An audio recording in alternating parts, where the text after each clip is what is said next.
Welcome back. I'm your host, Dr. Chad Larson. Today, we're diving into one of the most important and misunderstood drivers of metabolic health, insulin sensitivity. If you've ever felt stuck with weight loss, if your energy crashes mid-afternoon, if cravings feel like they're running your life, this episode is for you. Because insulin doesn't just affect blood sugar, it affects fat storage, energy, inflammation, and long-term disease risk. By the end of the episode, you'll understand exactly how insulin works, how it gets disrupted, and most importantly, how to make it work with you instead of against you. Let's get into it. Let's start with the basics. Insulin is a hormone made by your pancreas. Every time you eat, especially carbohydrates, your blood sugar rises. Insulin's job is simple. It moves that sugar out of your bloodstream and into the cells where it can be used for energy or stored for later. Now, here's the key concept. Insulin sensitivity means your cells respond well to insulin. If you're insulin sensitive, you need less insulin, blood sugar stays stable, energy stays consistent, fat storage stays under control. That's a good thing. But when cells stop responding properly, that's called insulin resistance.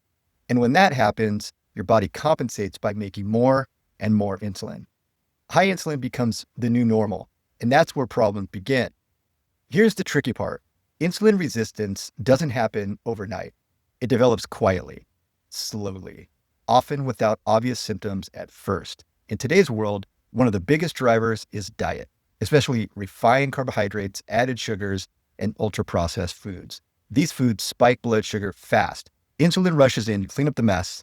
But when this happens over and over, day after day, year after year, your cells essentially stop listening. They become resistant. But food isn't the only factor. Lack of movement, chronic stress, poor sleep, all send the same signal to the body. Store energy, conserve, protect.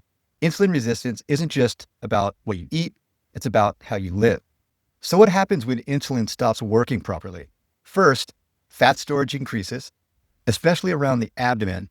That stubborn belly fat is not a willpower issue. It's a hormonal signal. Second, hunger goes up. Cells aren't getting fuel, so your brain tells you to eat more. Third, energy crashes. Blood sugar swings mean focus drops, fatigue rises, and brain fog sets in. And over time, chronic inflammation increases. Disease risk rises. Type 2 diabetes, heart disease, and even neurodegenerative conditions like Alzheimer's.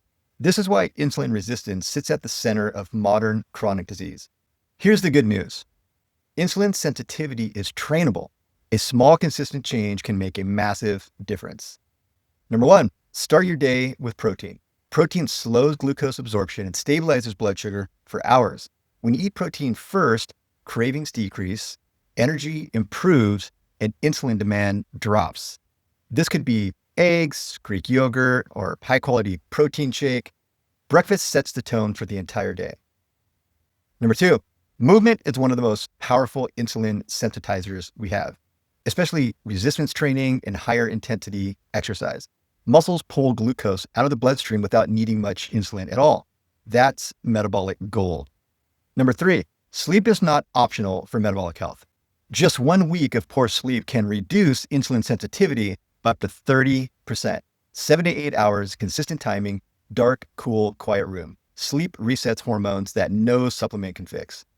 Number four, chronic stress drives cortisol, and cortisol tells your body to raise blood sugar. That means more insulin and more resistance. Even simple practices, breathing, going for a walk, sunlight, prayer, meditation, can shift physiology back toward balance. So how do you know where you stand? Start with fasting labs. A fasting glucose over 100 is an early warning sign, but fasting insulin is even more powerful. When we combine glucose and insulin, we can calculate something called HOMA-IR, a direct measurement of insulin resistance. I use it with all of my patients. But your body gives clues too. Energy crashes, persistent cravings, difficulty losing fat despite doing all the right things. These are signals worth paying attention to. Improving insulin sensitivity isn't about perfection. It's about alignment. How you eat, how you move, how you sleep, how you recover. When insulin works properly, your metabolism stops fighting you. If you're ready to take control of your blood sugar and restore your metabolic health, take the quiz. I developed a metabolic health quiz to let you know where you stand on the metabolic health spectrum, and more importantly, what you can start to do about it. Thanks for tuning into the podcast. If this episode helped you, subscribe, leave a review, and share it with someone who needs to hear this. I'll see you next week as we continue rebuilding metabolic health one signal at a time.